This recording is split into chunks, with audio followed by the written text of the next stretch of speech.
You will meet someone today, and before they say a single word, you will have already decided. You will not mean to. You will not even notice you did it.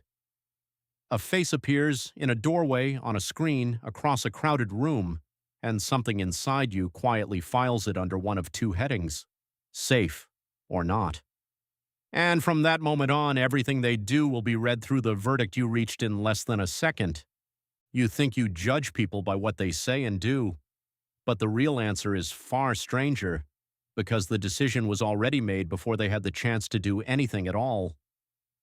How fast does it happen? Faster than you can imagine. A psychologist named Alexander Todorov at Princeton wanted to measure the exact moment trust is born. So he showed people photographs of faces they had never seen for a fraction of a second and asked a simple question: do you trust this person? Then he did it again, but this time he gave other people all the time in the world to decide. The results were almost identical. Whether you get 1/10 of a second or a full minute, you arrive at the same verdict. Todorov found that 100 milliseconds, less time than it takes to blink, is all your brain needs to decide whether a stranger can be trusted. Sit with that. In the time it takes light to cross a room, you have already sorted a human being into friend or threat. So what is your brain actually looking at in that sliver of a second? It is not their character. It cannot be. It has not met their character yet. It is reading the shape of a face. Todorov mapped which features tip the scale. A face that reads as trustworthy tends to have the corners of the mouth turned slightly up, even at rest, so it seems faintly warm rather than faintly angry. The eyebrows sit high and open rather than low and drawn together. The cheekbones are a little fuller. In other words, a face that looks a bit like it is already smiling and a bit like a child's feels safe to you. A face with a naturally downturned mouth and a heavy brow feels like a threat, even when the person behind it is perfectly kind. This is deeply unfair, and you do it to everyone, including yourself, every single day. But here is the question that matters. Why would evolution build a machine that judges a soul by the tilt of a mouth? The answer is that for almost all of human history, being wrong about a stranger could kill you. Imagine you are your own ancestor 100,000 years ago. A figure appears at the edge of the firelight. You have no name for them, no history, no words yet exchanged. And you have perhaps 1 second to answer the only question that matters. Do they mean me harm? Wait too long, gather too much evidence, and you may already be dead. So your brain evolved a shortcut, a fast, rough, instant read of the face, tuned to err on the side of caution. It did not need to be accurate, it needed to be quick.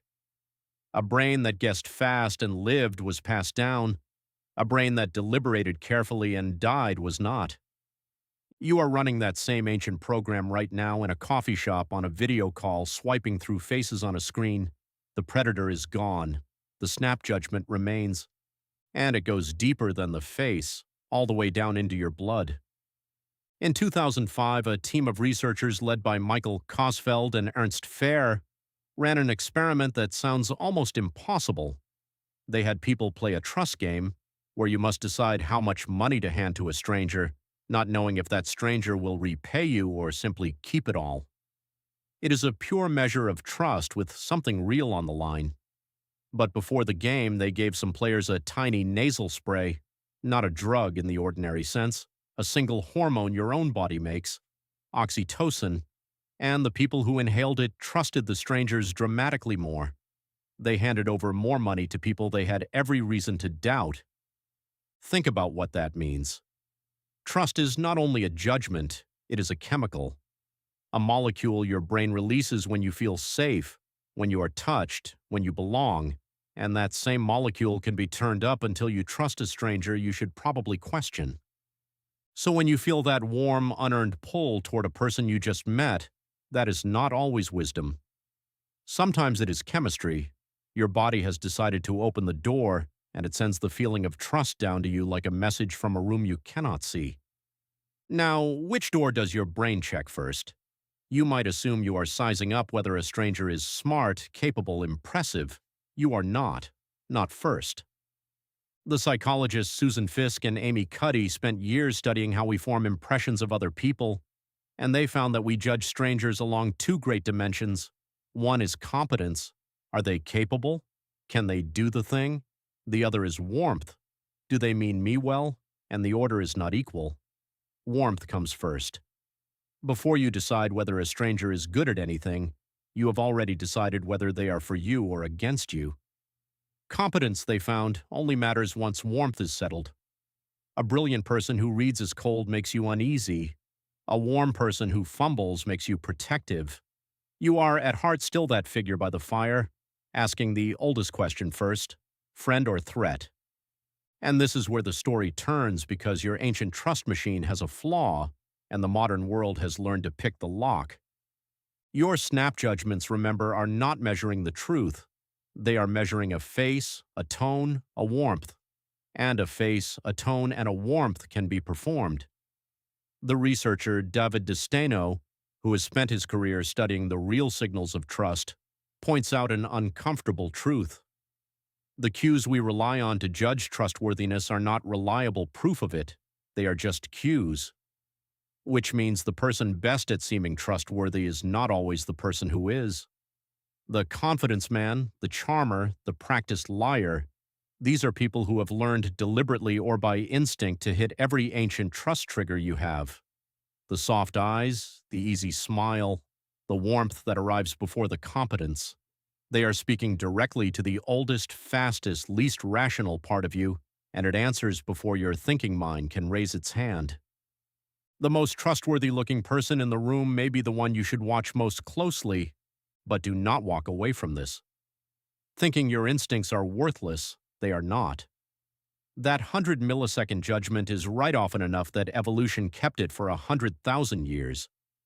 It catches things your slow mind misses, the flicker of a false smile, the eyes that do not match the mouth, the wrongness you cannot name but feel in your chest.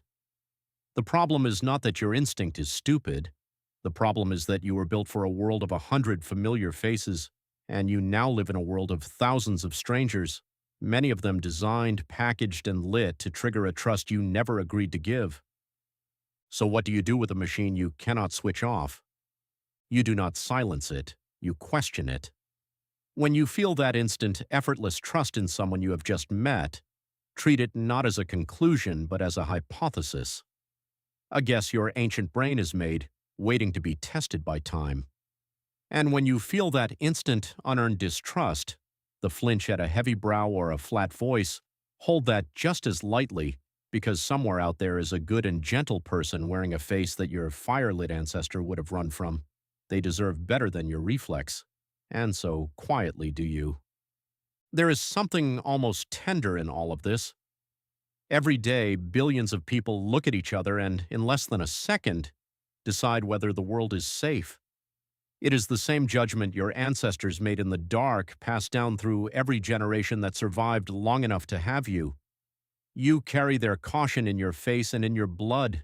You cannot help it. It is the oldest conversation humans have, and it happens entirely in silence, before a word is spoken. So the next time you meet someone new, and you feel that quiet verdict form before they have said a thing, remember what is really happening. You are not judging their soul. You are running a program written 100,000 years ago by people who needed to know, right now in the dark, whether the stranger at the edge of the firelight was a friend. You will meet someone today, and before they say a single word, you will have already decided. Now at least, you know who is really doing the deciding.